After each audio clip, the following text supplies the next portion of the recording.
I laughed to myself as I walked down the hallway to a meeting at work. A few minutes ago, when I was in my office, John and Walter came in and told me about our mutual friend. His name was David, and he was so in love with one of our clerks that he could not see a single flaw in her and considered her perfect. We all agreed that in this case, the old adage, love is blind, came in very handy. The reason I laughed was because I remembered my relationship with my wife, Sarah. I thought that this expression, love is blind, did not apply to us. I believed that we had both already learned each other's shortcomings and found ways around them. My name was Sam Johnson, and we almost never quarreled and loved each other very much. We met at a party with mutual friends. At that time, we had both already graduated from college and worked for several years. She was a fifth-grade teacher, and I was a middle manager at a company that owned natural gas pipelines and an oil refinery. We dated for 6 months, fell in love, and decided to get married. That was 3 years ago, and now I was 27, and Sarah would soon be the same age. We had good credit reports since college, and our combined salaries allowed us to buy a great three-bedroom, two-bathroom home in a new subdivision just outside the city. Although it felt like we lived in the countryside, our house was on an acre and a half, and the commute to work was reasonable. My journey took between 20 and 25 minutes, depending on traffic, while Sarah's journey took 15 to 18 minutes. Sarah had the advantage of finishing work much earlier than me, since school closed at 3:15 and teachers could leave at 4. I was happy if I managed to leave at 5:30, and most often I left at 6. So I arrived home around 6:30, and Sarah had already been home for more than 2 hours. She had time to tidy the house, clean out the bathrooms and kitchen, and dinner was always ready either on the stove, in the oven, or sometimes in the slow cooker. Sarah was an excellent cook who was trained by her mother and then continued to learn from cookbooks and came up with some of her own recipes. Life was wonderful, I tell you.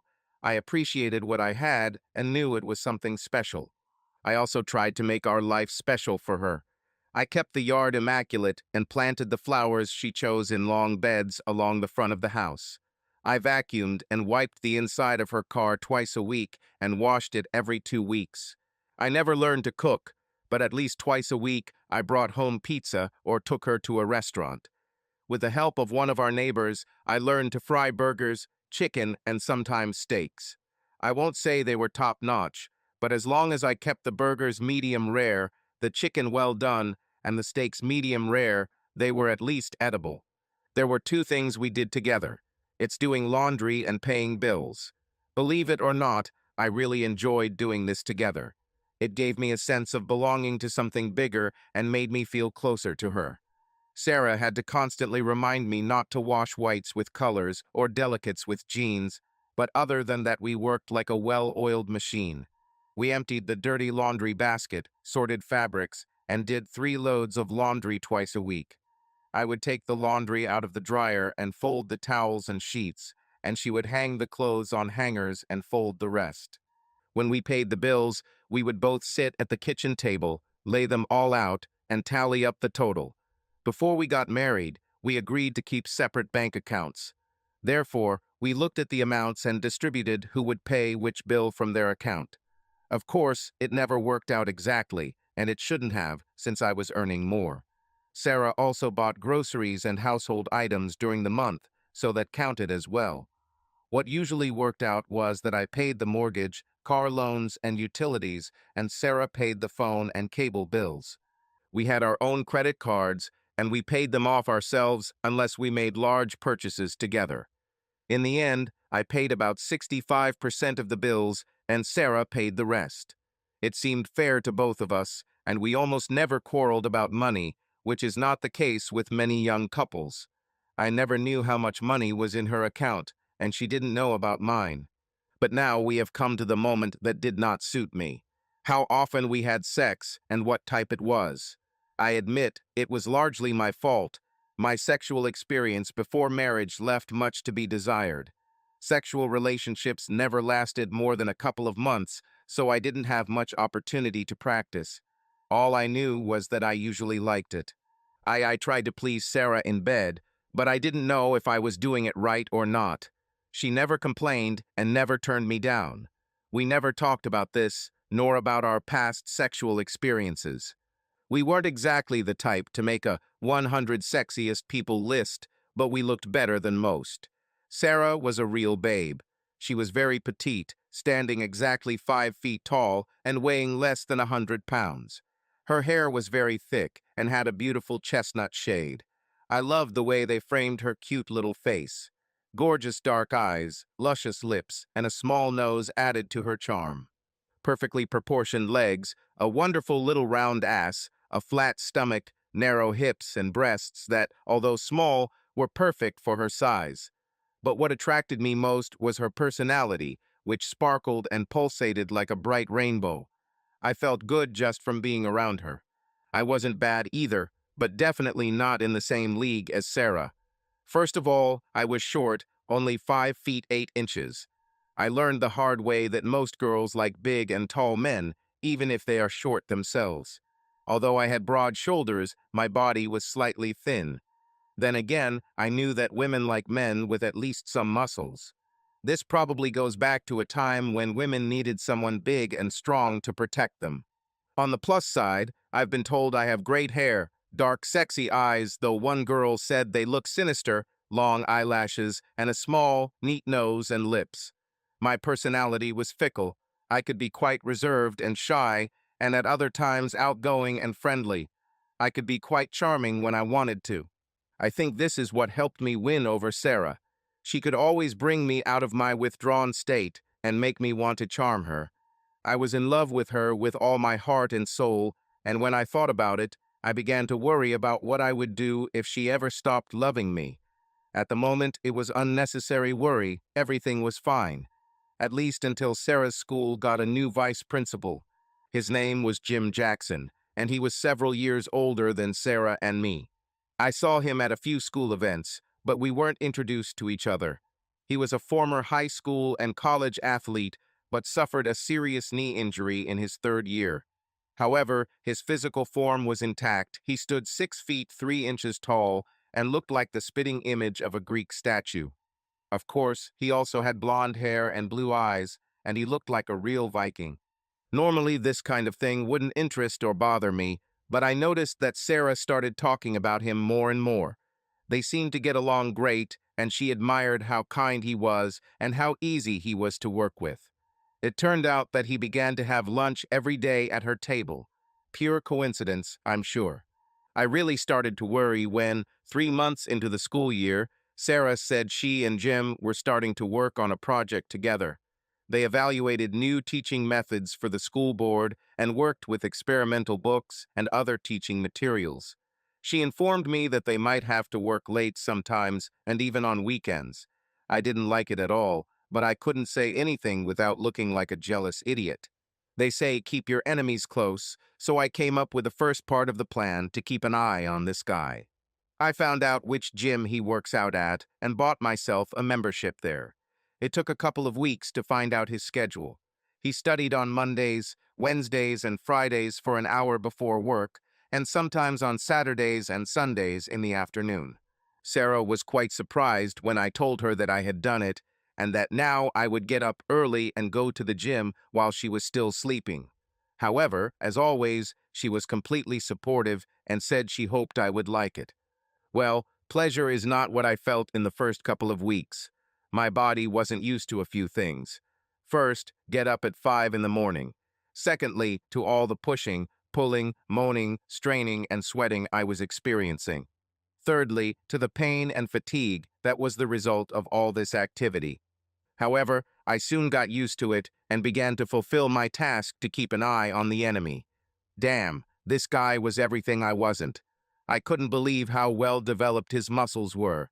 There was not a drop of fat on him, and his muscles stood out clearly.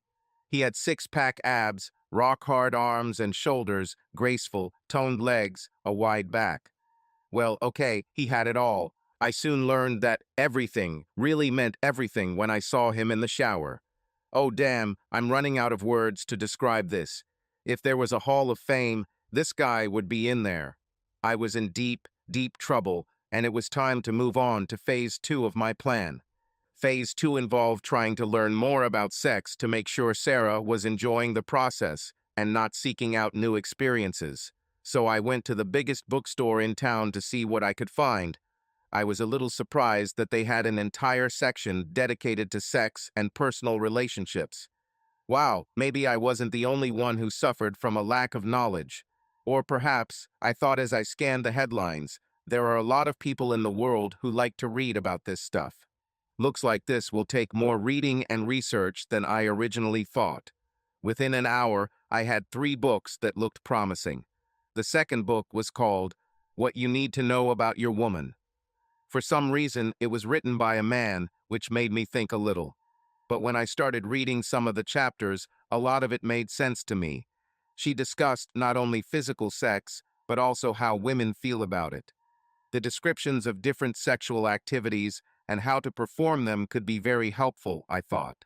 The third book I chose was one that documented the sexual fantasies of various women. It was called Stories from My Garden, which seemed a little strange to me. However, it would be useful to know what a large group of women dream about in terms of sex.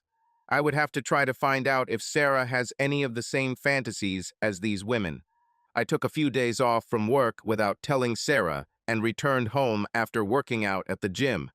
My knowledge about sex must have tripled in those 3 days. My research was intense, and I was ready to begin phase 3. First, I had to create the mood and the right environment, and then I was going to try to apply my newly acquired knowledge. The first chance came on the same day, which became the worst of my life. My wife announced that she would be working late with Jim and would probably take an extra sandwich and work, skipping dinner. My worst fear had come true, and Sarah would be left alone with him. But I also had time to implement my plan before she returned home. I left work early and went shopping for what I needed. When Sarah walked through the door that night, she found the lights dimmed and scented candles burning. There was a note on the door directing her to the kitchen. There she found an open bottle of wine with a new crystal glass next to 6 red roses in a beautiful new vase. There was another note attached to the bottle, ordering her to drink a glass of wine right now. Then she said to take a bottle of wine with her and go to the bedroom, where the best massage of her life awaited her. A path of rose petals led her from the kitchen to the bedroom, where I waited for her, wearing only the new red silk boxers I had bought especially for this moment. The bedroom was also dimly lit, scented candles were burning, and soft romantic music was playing in the background. I met her at the door, hugged her, and kissed her tenderly. When she was left naked, I poured her another glass of wine and led her into the bathroom, where a hot bath was already waiting. I added some lilac-scented oil and expensive soap to the water. I knew she liked it. After leaving her in the bath for a moment, I hurried downstairs to the laundry room and took out of the dryer several fluffy cotton towels that I had specially warmed up. While I was doing this, Sarah finally spoke. Up to this point, she had not spoken a word since entering the bedroom. "Darling, it's not that I don't like it, but did I forget some special occasion?" she asked. "No, dear, this is just a loving husband expressing his love for his woman. I knew you would be stressed and tired after such a long day at work, and I wanted to help you relax," I replied. "Well, it works, Sam. I would never have thought that you knew about such things. No offense, dear, but you are more of a practical person than a romantic one. Ah, but you still don't know a lot about me, my sweet Sarah. First of all, you are my life and my love, and I will do everything to make you happy and continue to love me. Secondly, this is just the beginning of my attempts to please you, and I hope that this will bring us even closer than I think we already are. Now go lie down on the bed and get ready for the massage." After the massage, we made love. Sam, I don't know how or why, but let me tell you, it was the most incredible experience of my life, and I will never forget it. You've always been my number one, but now you're number one with a bullet because I think you just killed me. It's okay, honey. I know our sex life hasn't been great up to this point, and I want that to change. We never talked about our sex life, neither present nor past. In my case, I simply didn't have much experience and needed to learn to give you more pleasure. "And what is the name of this other woman who taught you?" Sarah said with a smile that lit up the whole room, so I knew she was only joking. "Sarah, for me there is, and never will be another woman but you. I feel like I won the lottery and found the perfect woman for me, all rolled into one. I never want to disappoint you in anything. I always want you to remain my wife, my woman, the love of my life. Sam, my man," she repeated over and over. It gave me an incredible feeling of satisfaction. "It worked," Sarah replied, clinging to me.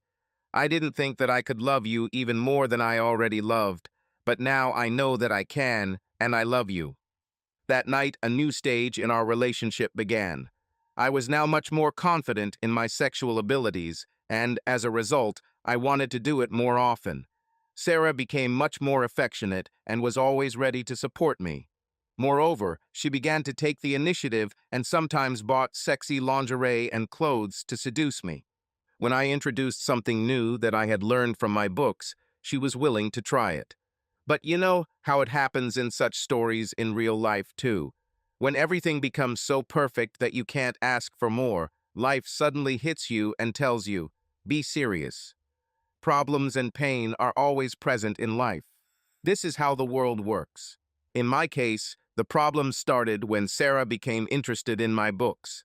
She started reading them a little before I came home in the evenings.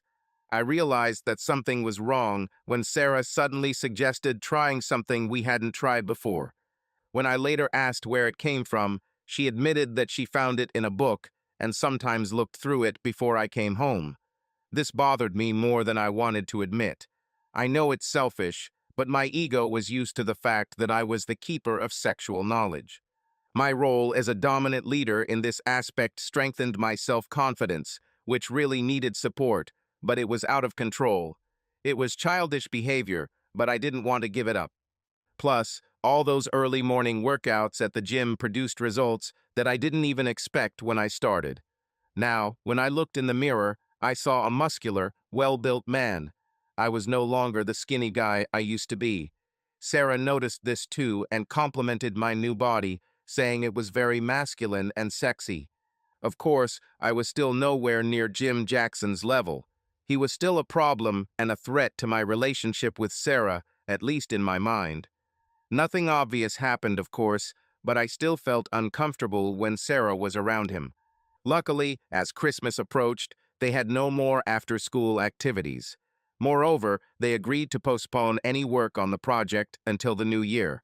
School students prepared a small school performance for parents and learned Christmas songs. This took a lot of time and energy and left little room for anything other than regular school work. After the performance, it was time for a 2-week vacation, and the school closed. Sarah stayed home while I was at work. She loved decorating the tree, decorating the house, baking cookies, and enjoying the Christmas spirit. When it came time for the school Christmas party for teachers and staff, I learned that she had made time for shopping as well. The party was to take place at the headmaster's house on the Saturday before Christmas. I got ready first, and then sat in the living room watching TV while I waited for Sarah. When she came out, I almost lost consciousness. She was wearing the sexiest dress I've ever seen her wear. However, about 3 to 4 times sexier than anything I've seen before. It was just one of those little black evening dresses that every woman has. The difference was that there was almost nothing left of this dress. It was so short that it didn't even reach mid-thigh. Moreover, it had a very low cut that showed off some of her lovely small breasts. I later found out that she didn't wear a bra underneath and her panties were a tiny thong. Black 3-inch heels, a string of white pearls around her neck, and a small sparkly silver handbag completed her look. What the hell does that mean? I thought. Should I ask? God, honey, you look incredible. I didn't even know you had such a dress. I didn't have one until this week, she answered. Isn't that too revealing? I asked. I mean, you've never dressed like this before. Oh, I don't know, Sam. You've been making me feel so sexy lately that it seems only natural to dress a little more provocatively. A little more? She must have been joking. It was about 10 times sexier than ever before. Damn it.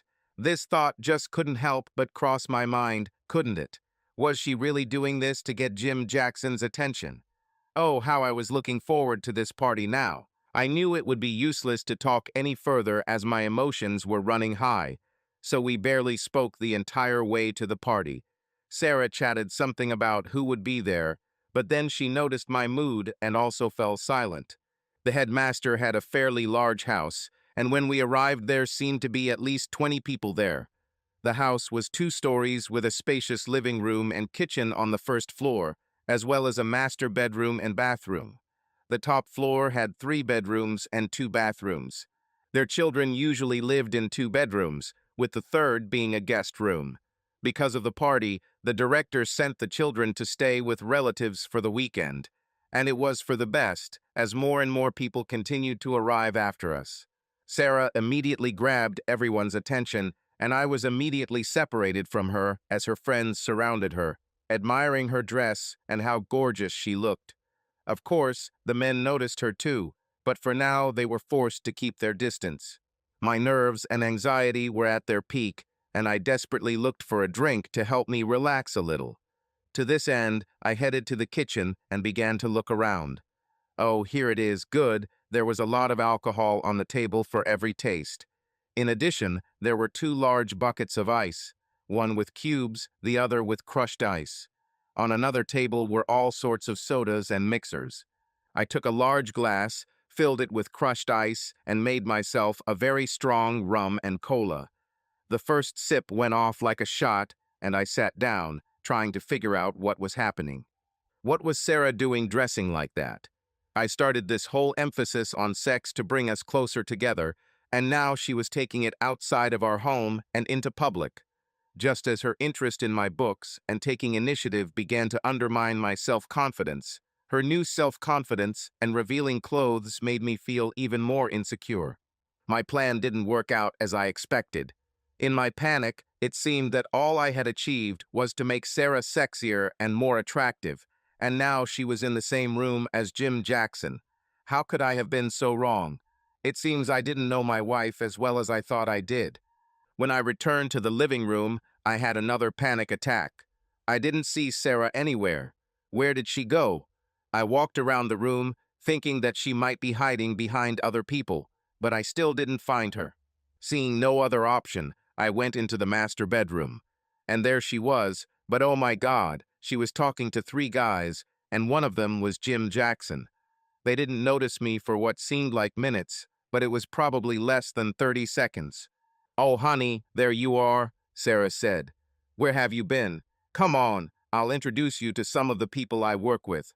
This is Oscar Marshall," she said. "He teaches 5th grade and has been working at school for 5 years." He was a short, hairy man with a mustache and a very receding hairline. I had nothing to worry about here. "It seems you already know John Samuels, our director, and this is his home," Sarah continued. I did remember meeting Mr. Samuels, an elderly man of about 50 with a head of unruly gray hair and wrinkles that appear from caring for other people's children. And here is my research partner, Jim Jackson. He is our assistant principal and the person I am consulting with to write a report for our school board. Oh yes, I think I've seen Mr. Jackson before, or at least met him somewhere. How are you, sir? Yes, now that you mention it, Mr. Johnson, you seem familiar to me too. But please call me Jim. Oh wait, now I understand. I saw you at the gym this morning. Exactly, Jim, that's it. Just call me Sam too. I'm glad to meet you in person. Now we can say hello and chat a little in the morning. Sarah talks so much about you that I'm sure we can become good friends. Well, the lack of honesty in this situation wasn't all that bad. All's fair in love and war, and this could end up being both. So I put on a brave smile on my face and exchanged pleasantries with the gentleman for about 10 minutes. Then Sarah wanted to show me some more of her colleagues. I tried to pay attention to what Sarah was saying, especially when she introduced me to someone I didn't know, but my mind was in turmoil. My rum and coke probably had something to do with it too. I just wasn't used to drinking alcohol in such quantities and at such a fast pace. When we got to the kitchen, I made myself and Sarah a rum and coke, but much weaker this time. After that, the whole party became a bit of a blur for me. If you've ever been to one of these parties, you know what I'm talking about. You chat with one group, then move on to another, or they move away from you. Somewhere in the middle of this chaos, Sarah and I broke up, but I didn't even notice when it happened. A couple of guys played a video of their high school football team and made me watch it with them. Every now and then I would catch a glimpse of Sarah fluttering around the room like a social butterfly. She seemed to be having a great time. I noticed that she always had a glass of drink in her hand. Once I even saw someone take a glass from her and go to the kitchen, apparently to refill it. God, I hoped no one had put anything in her drink. Even alcohol itself could make her very susceptible, since she, like me, was not used to drinking.